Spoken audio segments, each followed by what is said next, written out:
Men in the armed forces put their lives on the line to protect the hard-fought freedoms guaranteed by the Constitution, and they protect our democracy. Every president in modern history has understood the gravity and seriousness of deploying troops abroad and, in very rare and urgent occasions, at home. Every president has carefully weighed the costs of separating service members from their families and communities. Every president has kept our troops above partisan politics, honoring the duty to defend freedom, not political agendas. Every president except one. Amid Donald Trump and Stephen Miller's ongoing effort to deploy troops in Illinois, I convened a group of former military generals, rear admirals, and veterans to hear their perspectives on this uncalled for, unprecedented, and unlawful move. They are here with me today. Major General William L. Enyart, the former Adjutant General of the Illinois National Guard. Major General Randy Manner, Major General Paul Eaton, Lieutenant General Charles Luckey, Rear Admiral Michael Smith, who's also the CEO of National Security Leaders for America, and Janessa Goldbeck, a veteran and CEO of the Vet Voice Foundation. I want to thank you, all of them, for their time and for their continued service to this nation. This group has served across the various branches of the military and represent a broad spectrum of expertise. They are not here on behalf of a party or political agenda. They are here out of a commitment to our country. With their combined wealth of experience, I have been hearing from them about what this power grab means for our state, for our country, and for our brave men and women in uniform. What the likely long-term consequences will be of the escalation for our military. One thing is evident. This effort to deploy troops in American cities is not normal. There is no rational justification for such a deployment. It is a breach of the most fundamental values and customs that our armed forces operate on. That is why there is such little precedent in our history for federalizing and deploying National Guard troops and other military onto American streets. Other presidents have used this power incredibly sparingly, and there's a good reason for that. In 1965, Lyndon B. Johnson federalized the Alabama National Guard and sent additional backup to protect Martin Luther King and civil rights leaders peacefully marching to Montgomery. In 1992, at the request of the California governor and mayor of Los Angeles, President George H.W. Bush agreed to activate the National Guard and provide additional support to local law enforcement during the widespread riots following the killing of Rodney King. But now, in 2025, President Trump says he wants to go to war with Chicago, use it and our people as a training ground, and is sending military troops against the wishes of its people in order to punish his political opponents. One of these instances is not like the others. And to Stephen Miller, who is pulling the strings for Donald Trump, Illinois is not a place you can conquer, and our people are not your subjects, period. Past presidents have understood the gravity of the decision that they were making. This president is deciding to take National Guard members away from their families and communities. These are citizen soldiers who signed up to serve their country in times of need. They have lives and loved ones that they're being pulled away from. A classroom of kids is missing their teacher. A hospital department full of patients is missing their nurse. So many children are missing their parent. All because Donald Trump wants to punish people who didn't vote for him and to threaten his political opponents and to carry out his agenda of chaos to justify his actions. Past presidents have understood the mission and purpose of the National Guard, to come to the aid of our communities in times of urgent crisis or to be sent abroad to defend our nation. Anyone claiming that there is a rebellion or insurrection in Chicago is not telling the truth. I want to make an important distinction. No person could be faulted for believing that the U.S. military is already patrolling our streets. It feels that way already. Masked federal agents from ICE and CBP are on the ground terrorizing our communities with tear gas and rubber bullets. And some are wearing camouflage uniforms that could easily be mistaken for the military. It is Trump and Miller's agents who are operating like his own personal secret police, harassing civilians, tear gassing communities, arresting journalists, and grabbing people on the street to ask them for their papers based on the color of their skin. This is intentional. Chaos, confusion, and destabilization are the means. Eroding our democratic institutions is his end goal. Trump is looking to cause mayhem and lay the foundation for actions far more craven. Today, he is trying to make us comfortable with masked agents or troops on our streets. Tomorrow, he's looking to leverage his power, take advantage of our elections, and scare people away from voting. He wants to create the perception of chaos in order to further consolidate his power. He's hoping to blur the lines between his masked federal agents and members of the National Guard and active duty military. We cannot let that happen. We cannot accept any of this as normal. And we cannot remain silent. We must continue to call this what it is, a dangerous power grab that echoes the rise of authoritarianism and authoritarian regimes throughout world history. I'm grateful to have clarity given by the retired generals, rear admirals, and veterans here with me today. I've asked them to share with the people of Illinois and throughout the country what they shared with me. And I'll first invite Major General William L. Enyart, our former Adjutant General of Illinois, to join us at the podium. General. Thank you, Governor. Appreciate you. Good morning. Governor Pritzker, thank you for that kind introduction. I'm here today with two other generals and one admiral. Now, we brought the admiral along because Chicago, of course, sits on Lake Michigan, and we thought it'd be useful to have a sailor. But seriously, we represent over 300 other like-minded admirals and generals who belong to an organization called National Security Leaders for America. NSL4A is a nonpartisan, not-for-profit organization, and we strongly support the governor's efforts to stop the misuse of our military members against our fellow Americans. As the governor indicated, I served as Illinois' National Guard Adjutant General, or the commander, for those of you who don't speak National Guardese. I come from a proud family of veterans. Between my father, my brother, and myself, we served nearly 64 years in the military. Between my brother and I, one or both of us served in the military from 1969 until 2012. Now, during my term as Adjutant General, which was the last 5 years of my career from 2007 to 2012, we had the largest ever combat deployment of the Illinois National Guard since World War II, when we sent the 33rd Infantry Brigade Combat Team to Afghanistan. We were in combat. The Illinois National Guard had soldiers and airmen in combat 365 days a year, 24 hours a day, for the entire time that I served as the Adjutant General. In fact, for more than 20 years, the Illinois National Guard had soldiers and airmen in combat in Iraq, Afghanistan, and other places. That's an incredible record. And the National Guard has never been held in higher esteem in this country because of the track record that we have established serving our nation not only in combat, but also in times of natural disaster.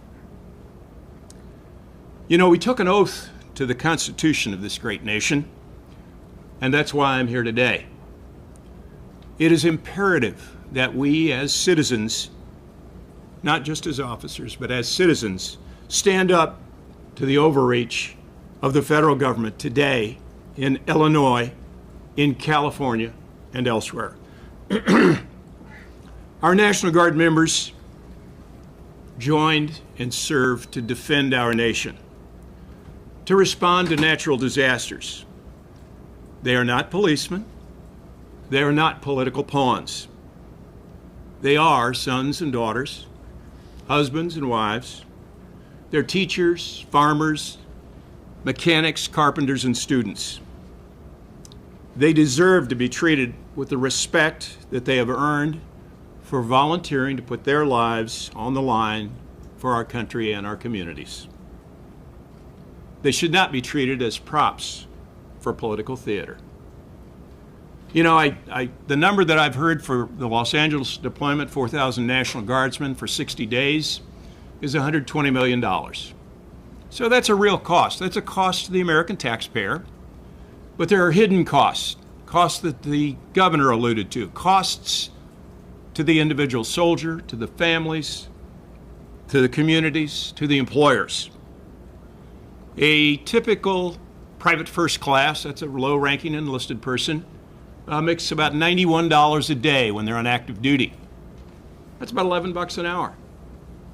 If you're flipping burgers here in Chicago, you make $15 an hour or more.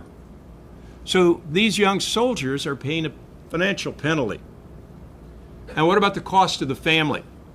They're not there to go to that soccer game. They're not there to help with that homework. They're not there to make sure the car gets serviced. All of the myriad tasks that we all perform in our civilian lives. And these are, after all, part-time soldiers. They're not full-time soldiers. They signed up to be part-time soldiers, not part-time policemen. There's the cost to the community. Those educators, ministers, lawyers, whatever their job title is, they're not there in the community to attend those Kiwanis Club meetings or the Lions Club or to go to the PTA meetings. There's also the impact on the soldiers as soldiers and on their units. I call those costs the 3 R's: recruiting, retention, and readiness. Recruiting, because if you're a young soldier and you're making less money sitting in Washington, D.C. than you would at home, and you're picking up trash or putting mulch out on the flower beds at the Washington Monument, that's not what you signed up for. The soldiers and airmen that I served with loved being called up for natural disasters. They loved it. They loved being out there in that hot sun, sweating on the Mississippi River, chasing ticks off and eating MREs in the field. Why did they love it? They loved it because that was what they signed up to do. Help their communities, help their friends, help their neighbors. They felt a sense of accomplishment. Do you feel that sense of accomplishment when your video flashes up on the screen at home and your soldier is there picking up trash in Washington, D.C.? How many families are going to support a soldier's desire to re-enlist when that's what they're seen doing? How many employers? What's the impact on the employers? When your soldier, when that soldier's gone, you are required by law as an employer to give them their job back when they get back. You have to cover that soldier's job. So you're either paying other employees overtime, or you're hiring temporary workers, or you're doing the work yourself. Whatever it is you're doing to cover for that soldier, you turn on the television set when you get home at night, and here is your soldier spreading mulch in Washington, D.C. as a political prop. As an employer, you got to hire him back, right? But that next employee you hire doesn't have to be a guardsman, does it? That's an impact. That's an impact on military readiness. In terms of So we're going to have that adverse impact on recruiting because that soldier who's out there picking up trash in Washington, D.C. is not going to go home and tell his or her buddies, oh, hey, the Guard's a great deal. Come on and sign up and we'll get to do some great things. Yeah, like picking up trash in D.C. Recruiting, readiness, retention. Let's talk about readiness for a second. Every day that a soldier spends sitting in Washington, D.C. or Los Angeles guarding a building is a day they are not training for their job as a soldier, whether that soldier is in a trucking company or an infantry company or flying an airplane. If they're in this type of mobilization, they are not gaining readiness. They're not being prepared to be a soldier to deploy in the defense of this nation. So the 3 R's, recruiting, readiness, and retention. And this applies to the entire military. We're not just talking about the National Guard, but as a National Guard Adjutant General, I feel a special expertise to talk about that. And as the governor mentioned, I'm very concerned as a soldier, as a retired soldier, I'm very concerned about these ICE agents walking down Michigan Avenue dressed in combat fatigues, wearing combat boots just like the ones I wore, just like the ones I still have in my basement in case the governor needs me.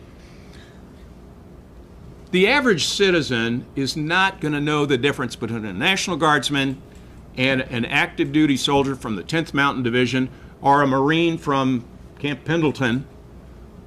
They all look alike. They're not going to know the difference. But I will tell you what the difference is. The difference is that these ICE agents are not trained soldiers. They're not trained soldiers, and they don't show the discipline that soldiers do. They don't obey the same rules of engagement that soldiers do. It offends me as a soldier that we have ICE agents, I think the modern term is cosplaying, I would say pretending to be soldiers. They're not soldiers, and it is a smirch on the National Guard's reputation for them to be wearing the same uniform that we are. So, thank you for your attention, and General Manner. Thank you. Thank you, Governor, for the opportunity to stand here with you and to stand up for what is right. I served for 36 years in the U.S. Army as a regular officer and as a citizen soldier in the National Guard. Like General Enyart, I also come from a family who has served our nation in combat. From my father, who served in Vietnam as a 30-year career soldier, to my son, who completed a 22-year career as a combat search and rescue pilot in the Air Force, saving lives in Afghanistan. We made the commitment and sacrifice of a combined 88 years of service to our fellow Americans, to all of you.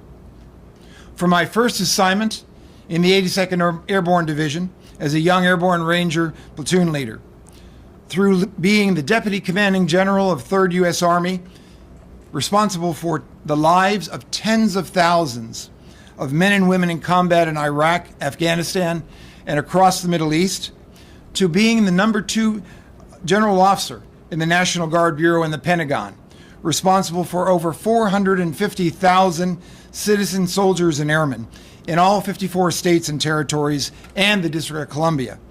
I have seen the very best of Americans.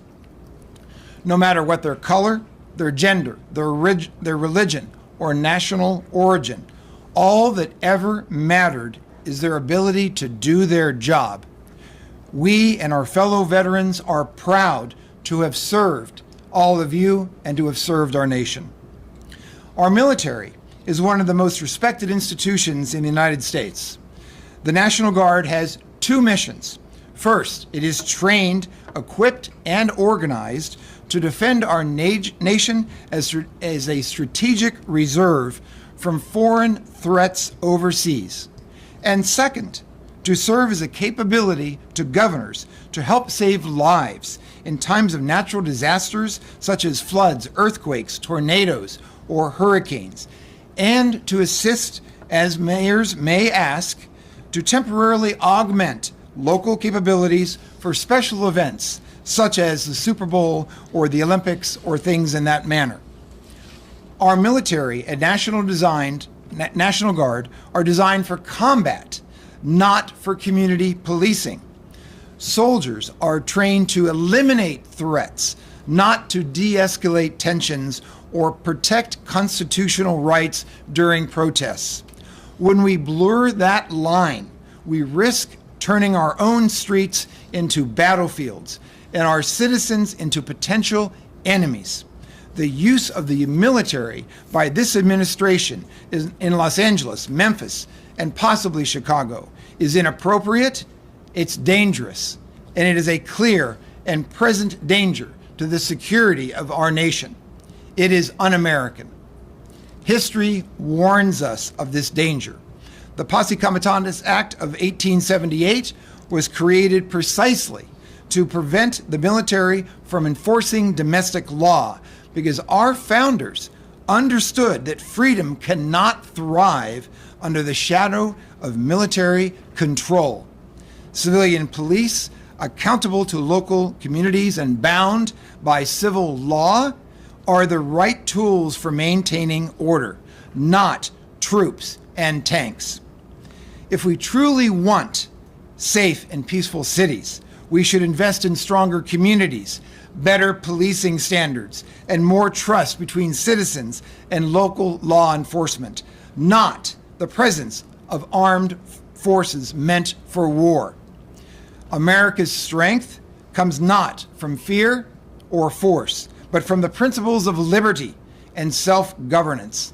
Let's protect those principles by keeping the military where it belongs, defending the nation, not policing its people. I stand here today speaking resolutely, not only as a retired soldier, but also as a father and father-in-law of my daughter and her husband and my 3-year-old grandson, who are residents of this wonderful city. Thank you, Governor, for demonstrating the courage to stand up for what is right, not only for the millions of citizens of the city of Chicago and the great state of Illinois, but for my own family as well. So thank you. Governor. Thank you, Jim. Thank you, sir. Appreciate you.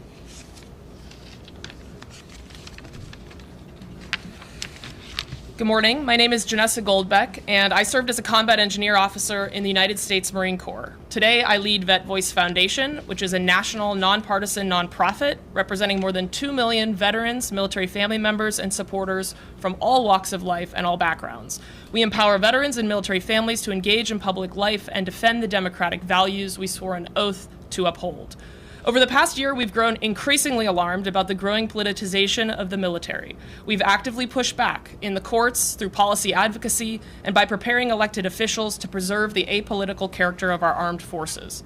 Today, I'm honored to stand here alongside Governor Pritzker and these esteemed retired general officers to voice a principled objection grounded in history, the Constitution, and the hard-earned experience of those of us who have worn the uniform, an objection to the Trump administration's attempt to deploy National Guard into the city of Chicago.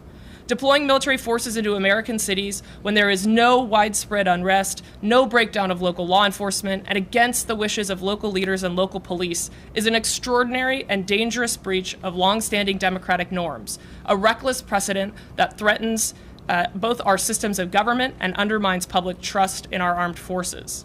It also risks doing harm to the very people who serve in uniform.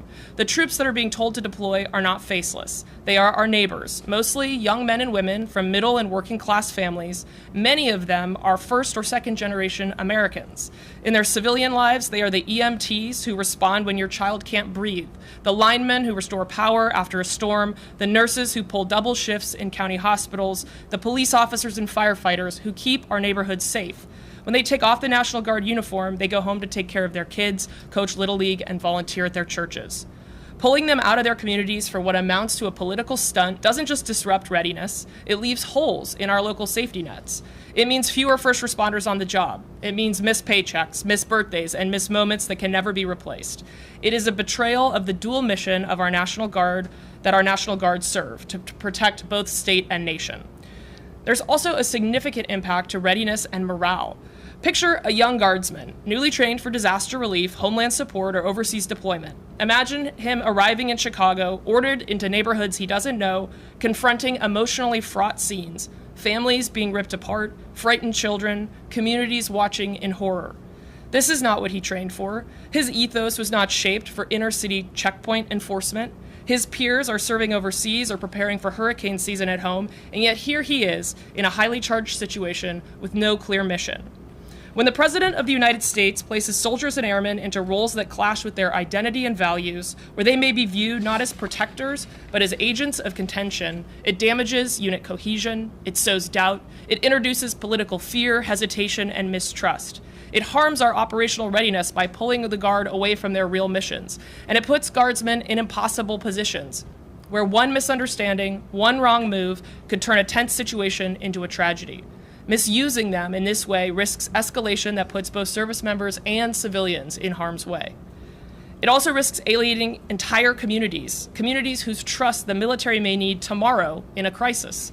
The President has planted the perception that the military is not neutral, not apolitical, not above the fray, but that it is part of his personal political toolset. That perception corrodes recruitment, retention, willingness to serve, and the moral reserve we expect from our armed forces. We must also not lose sight of the human dimension at the heart of this mission. The people being targeted by ICE are not faceless threats. Many of them are mothers, fathers, workers, veterans, long-standing contributors to our economy and society. Some may have put on the uniform themselves. Others have raised children who serve in uniform today. To treat every immigrant as a threat, to call in the military as if we are facing an invasion, ignores both our shared humanity and the complexity of the immigration system itself. It reduces real people in our communities to targets instead of our neighbors. For those outside of Chicago, take note, because what is happening here could happen anywhere tomorrow.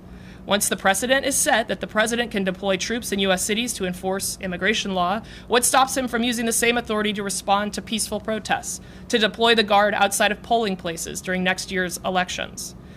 Today, we have to draw a line in the sand, respectfully, firmly, and without equivocation. This is not normal, this is not American, and this is not what the military is for. To the soldiers standing by to stand by in Chicago today, you are seen, you are respected, and you deserve better leadership than this. Veterans stand with you, not as partisan instruments, but as guardians of what our country claims to be. The strength of our democracy is measured not just by how well we defend our borders or respond to foreign threats, but by how consistently we uphold our constitutional principles here at home. Every American, regardless of party, should be able to agree to this. Our military does not belong to the President. It belongs to the people. The Guard exists to serve the states and their citizens, not to enforce political loyalty to one man. If we allow the President to turn our military inward, to use it as a weapon against his own citizens, we lose the very thing that makes this country worth defending, our freedom. Thank you, and Semper Fi. Governor Pritzker. Thank you. Appreciate you. Thank you. Happy to take any questions from members of the media. Shia. Maybe one of the generals could talk about this. As I understand it, right, they are federalized but not deployed because of the courts. If that changes, how does the Guard is supposed to be watching over what the immigration agents are doing. What happens when a Guardsman sees an immigration agent crossing the line? You know, we saw pictures online of, you know, an immigration agent with a gun in a Walgreens. You know, what happens then? Is there a risk of confrontation? Does the Guard protect that person, or are they protecting the public? What is their job? That's a terrific question. I don't know the answer to that. I don't think anyone knows the answer to that. And that is going to be a very telling situation. You were the boss, what would you have said? We have I a want to make duty. sure they can hear Oh, you. So. sorry. Excuse me. Soldiers have a duty to obey lawful orders. An order that is issued by a superior officer is presumed to be lawful.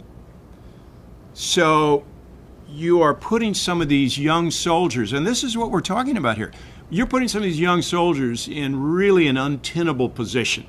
You all remember when President Trump said, shoot him in the legs. All right? that's pretty clearly an unlawful order. You don't just go shooting people in the legs because they're engaging in protected First Amendment discourse. But that young soldier out there who gets that order, do you really want to put them in the position of having to determine whether it's a lawful order, whether it's a constitutional order? They're not trained for that. Now, if you see someone doing something unlawful, soldiers are required to tell superior authorities about it.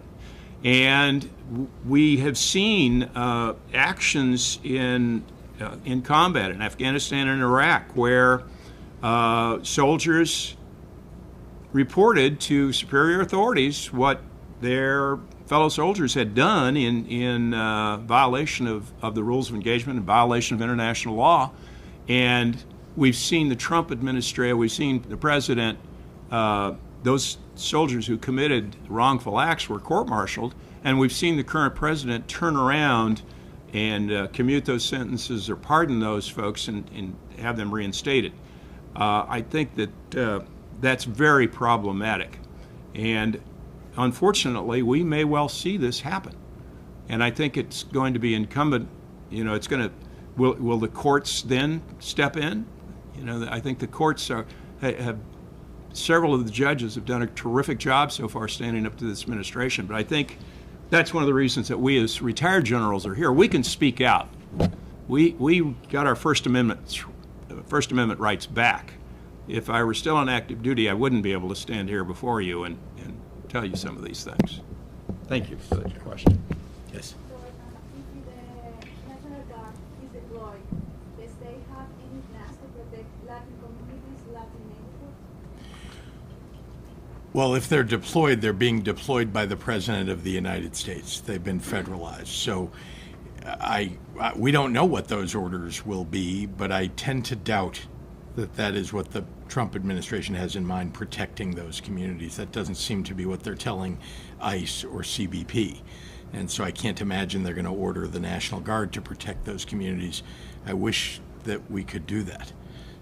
And that's one reason why we don't want the president to be able to bring federalized troops onto the grounds of American cities. Yes, sir.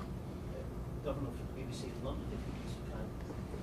This is clearly a power struggle between the governor and his state and a president who takes a different view of how he can exercise his power.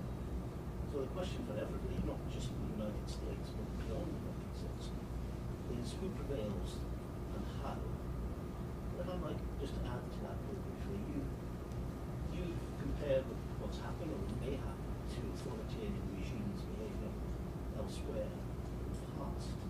So quite simply and bluntly, how far do you think this could go? Well, you saw that the President of the United States threatened to jail me, he's threatened in the past to jail the governor of California and the mayor of Chicago. So do I think he could carry it that far? Well, he says he would. Yeah, this is a struggle around the 10th Amendment to the Constitution, which protects states' rights. It's also a struggle, in my view, about protecting the military. The reputation of the military in this country is very, very good. And, there were years in the past when it wasn't. But it's very good. People have enormous respect and admiration for those who are part of our military forces. What the president is now doing has the potential to significantly erode that faith that the American public has. And I think you've heard, the idea that readiness, the idea that our national security is at risk as a result of the American public losing faith is of great concern to people who've spent their lives, or much of their lives, leading military troops or serving in the military. So I too have that same concern.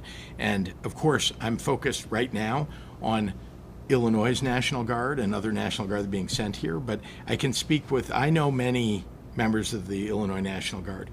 They did not asked to be called up for this sort of service, to have to stand against their fellow Illinoisans in some fashion, and maybe even be given an unlawful order that they're not sure whether to act upon because they're not judges or lawyers.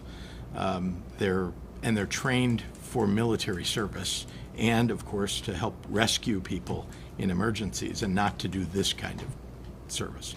Governor, on your income, are you concerned that AOC or another potential rival in a presidential primary could use the capital gains, the gambling winnings against you, sort of fodder in the campaign? No. No. I think people know that when I got elected, and have known for some time, that I've been very fortunate in my life, and if they want to use something like that in the campaign, I don't know. But I'm not, right now I'm focused on running for re-election as governor. That's the only thing I'm focused on politically, and of course, most importantly in my job as governor today, protecting the people of Illinois from the unlawful acts of Stephen Miller and Donald Trump, Kristi Noem, Tom Homan, and Gregory Bovino. Paris. Governor, can you just explain a little more of the circumstance of that 1.4 million? And those are big winnings. Is this a high roller table? Were you gambling with millions and millions of dollars? I obviously, and I've explained this, or at least we did in a statement, that I went on vacation with my wife, with some friends. I was incredibly lucky. You have to be to end up ahead, frankly, going to a casino anywhere. It was in Las Vegas, and I like to play cards, and so that I founded a charitable poker match here in Chicago called the Chicago Poker Challenge that has raised millions of dollars for the Holocaust Museum here. And particularly to stand up for civil rights. That's much of what the Holocaust Museum does. And so, anyway, that's all I can say about it. I mean, I had fun doing it. I encourage people to come to the state of Illinois and gamble in our casinos here. We have some really lovely places to go. Governor, I just want to clarify. Yeah, so, Olivia and then Mitch. Thank you. The number that was reported, can you say how much you have lost gambling? I believe that's a net number. Okay, So number. Okay. yeah, but I mean it was all it all happened over one trip, and yeah. Again, it was just incredibly lucky. And as you know, most of the time anybody who's been to a casino, you win, and all of anybody who's played cards in a casino knows that you often play for too long and lose whatever it is that you've won. I was fortunate enough to have to leave before that happened. So. What was the final hand that made you? Oh, I don't remember. Thank you, Mitch. Governor, the president has publicly flirted with the idea of invoking the Insurrection Act to deploy the Guard. How concerned are you about that, and how would that affect the state's legal challenge? Well, I believe it to be unlawful and unconstitutional. There is not a rebellion going on. It's called the Insurrection Act for a reason. There is not an insurrection going on in Chicago. And you've heard him move around his reasons for calling in the National Guard. Think about his first discussion was crime is rampant, Portland is on fire. He exaggerates everything tremendously, and said that was the reason. And then, of course, I think there were a few people, must have been in the White House, who told him, actually, you can't call in the National Guard for that reason, but possibly you can call in federal troops and National Guard to protect federal facilities. And so, what do you know, when they were challenged, that was the reason that they gave for calling in the National Guard. Those facilities are not under threat. There is no need to call in the National Guard. We have local law enforcement, state law enforcement, ICE and CBP are clearly capable of protecting their assets. And so I'm concerned, of course, that it doesn't seem like the President of the United States cares much about the Constitution or the laws of the country. He's broken them, 34 times. He's been a convicted felon. So he doesn't much care about the law. I am concerned that he will just ignore the law and try to enact the Insurrection Act and use his people, who seem to be sycophants to the end, to defend him as he's carrying out unlawful acts. I think Sarah in the back. Kind of a follow-up to that. Yeah. On Tuesday, as you know, on the southeast side, ICE agents deployed pepper spray after people threw eggs and rocks. So do you think that type of scene and chaos just gives the president, you know, for the lack of a better word, more ammunition to call to invoke the Insurrection Act? Look, anybody who's protesting and not doing so peacefully and is committing a crime in doing so shouldn't be, should be held accountable for their acts. But, and that you saw this in the decision of a judge this morning in her TRO case, that she's seen all the reports, as all of us have. They take one small circumstance and they blow it up into as if this is all of Chicago or it's happening everywhere. We have so many peaceful protesters and so many places that people are protesting peacefully in neighborhoods.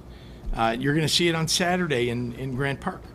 And so the idea that there's any justification for people, tossing tear gas in the context of people's protests, I think the judge reacted to that properly by ordering that now the federal agents are required to have body cameras on them because they clearly lie about what goes on. You saw this in the case of Silverio, who was killed in Franklin Park. You saw this in the case of the woman who was shot in her car.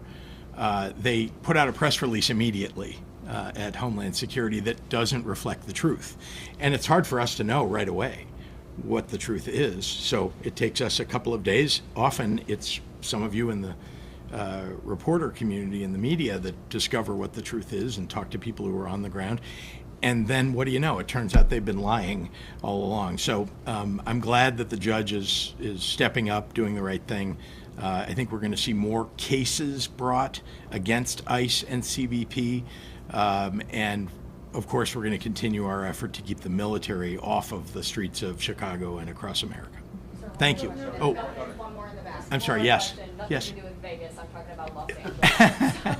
We saw Los Angeles County issue a state of emergency in an effort to combat these federal immigration raids. Can you speak to whether we could see that here in Illinois? And I know it's typically something utilized during bad weather. Yeah, listen, we would listen to the local leaders in Chicago. I want to remind everybody, what ICE and CBP are doing and what they're planning to do if they can bring the federalized troops onto the streets is not just in the city of Chicago.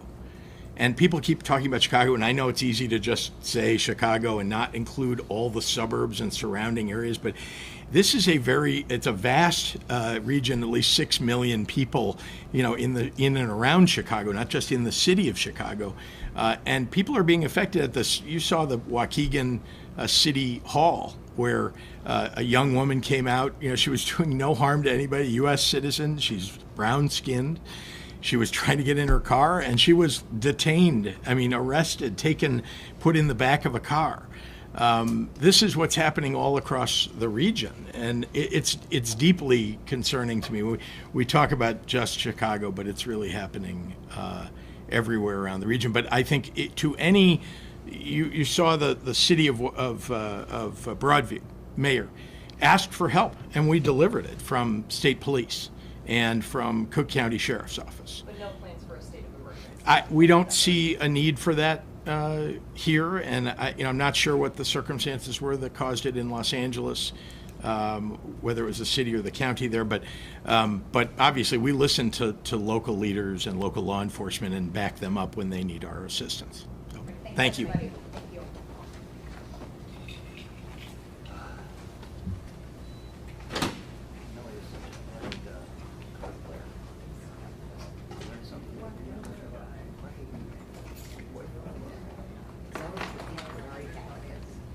It's also, If he's playing, you asked that question. It's like, net, but like how many? right, like if he's putting down 10 million, he's like, I got 10 million I'm going to play with. And I got a picture of them all standing on there. And named them. Well, I wasn't planning on asking it, but I was just like, all right, 1.4.